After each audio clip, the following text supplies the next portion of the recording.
Hello, everybody. Welcome to Talking About House. I'm Todd. I'm Juana. Okay, now we said we were not going to do a bunch of anti-housing crash videos.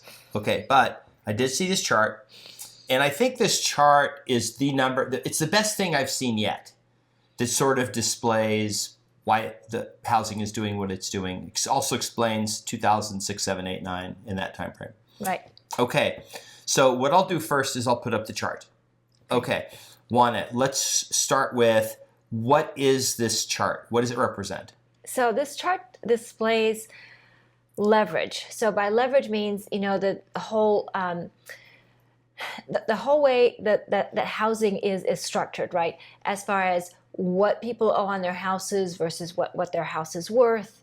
And you can see that we've got this trend line that is kind of at a 45-degree angle thereabouts. Like, it's not 45, but yeah. Okay. It's slowly increasing. Yes. Yeah. It's gradually increasing. And then you see that the jagged line going up and down, right? And that's the leverage. So you see where it's kind of hanging out with that trend line, and then it completely diverges from it where the housing crash is. And you can see how people are way over leveraged, and that makes sense for the housing crash. But then what do you see on the backside of that? On the backside of that, you see just the opposite. You see people who have a lot more equity than they owe, right? And that's where we have the people where it's 42% of houses are owned free and clear. Highest ever. The highest ever. Another 25% have tons of equity and really low mortgages, and so on. So that's what you're seeing with this. So what you're seeing is a lot of support for housing, which is a good thing. It's a good thing because we want people to be able to stay in their homes. We don't want people to have drama around their homes. So this is all a good thing. But this also speaks to a little bit of what's going on as far as inventory too, because people are not leveraged. People are in a very comfortable position. And I think this is probably, looking at this chart, this is probably the first time ever that the U.S. has been in this position in mass where people are comfortable in their homes. They don't owe either anything or very much on their homes. They have very comfortable mortgage payments, and life is good. This is a really good thing. Now, the fact that interest rates are high actually perpetuates this. So what I mean by that is it perpetuates it because it disincentivizes people from using their homes as a piggy bank, from taking home equity loans out because the interest rate is so high. That would create more leverage. Right. So we're in a really interesting position. One of the things that people talk about all the time is that, well, you shouldn't spend more than 30% of your gross income on housing. And you know what? That is a very, very solid advice. But in today's day and age, I don't know that makes sense, and it wasn't always that way. Was it, Todd? No, it's not always that way. So if you look back, the baby boomers had it a lot worse, right?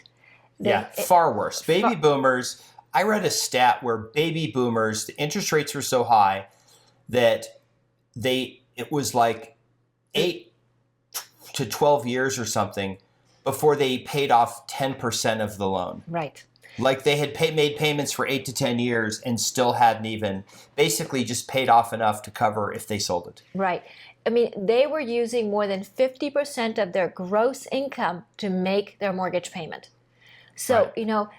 For those of you that say, well, no one's ever had it as bad as we have, not so much. Yeah, we actually have a whole other video. Yes. Because we have a bunch of data that's going to shock a lot of you. But the thing to keep in mind is that, remember, back then people didn't have a lot of stuff to pay for.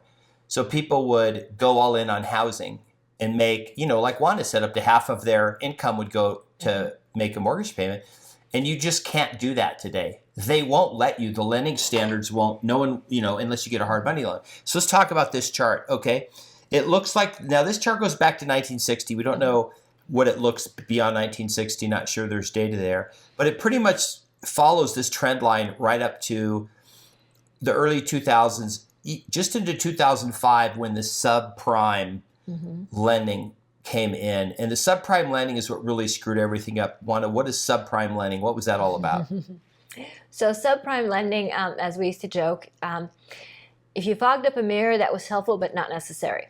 So you didn't have to show income, or you could just tell them whatever you felt like as far as your income was concerned. Didn't have to show tax returns, bank statements. It was just kind of on a handshake sort of thing.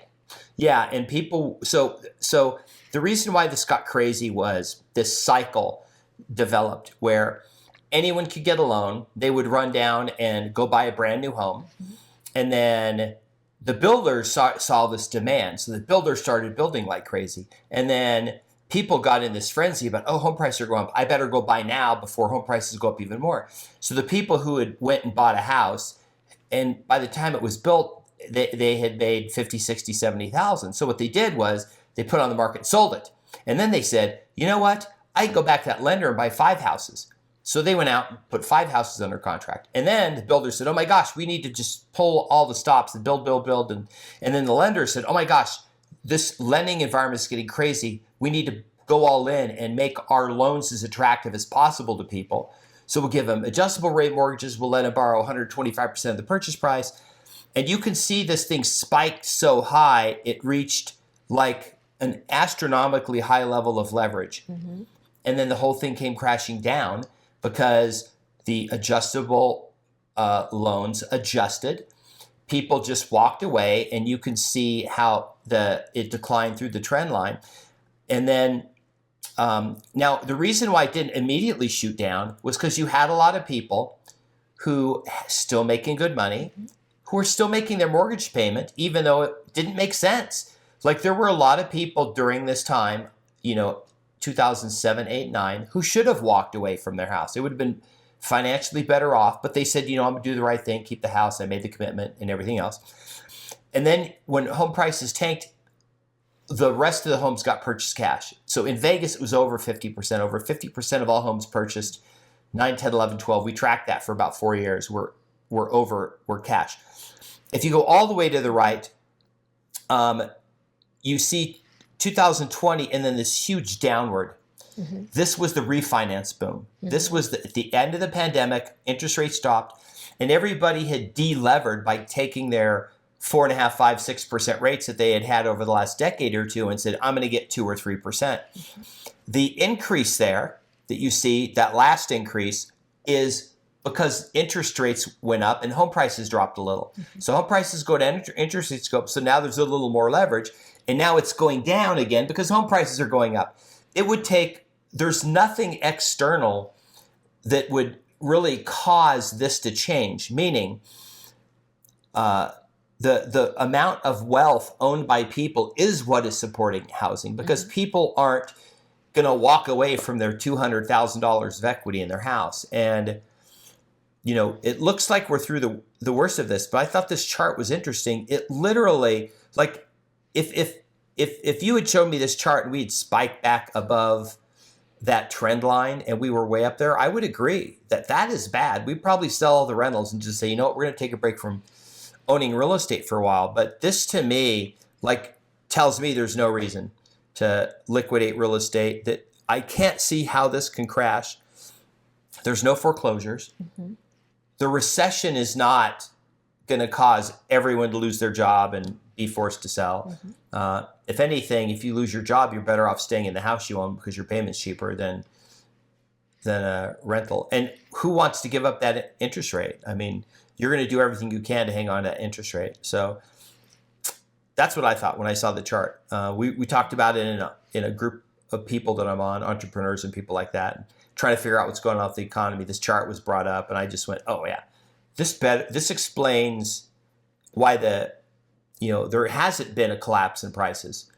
Even with interest rates more than double. Matter of fact, we did the market update in Las Vegas. Home prices in Vegas are higher today than they were 18 months ago when you could still get a 3-point-something% interest rate. Mm-hmm. They've doubled, but home prices are more. No, interest rates have doubled, not home prices. No, interest rates have doubled, but home prices are more than they were 18 months ago, which is counterintuitive. You would have thought, wait, yes, affordability is harder. But what we're saying is 30% of buyers or plus are coming in with cash, about a third of all buyers. Everyone else is putting a lot of money down.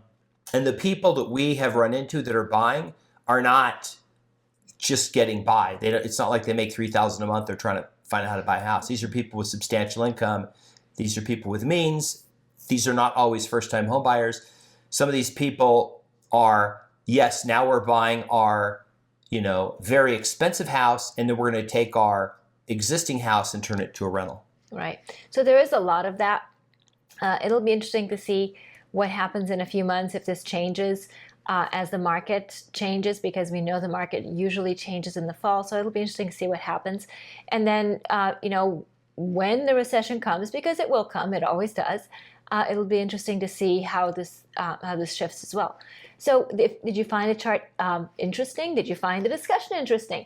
Please like the video, share the video, subscribe, hit the notification bell, leave us a comment, tell us where you're watching from and what's going on in your market, and we'll see you on the next video. Bye. Bye.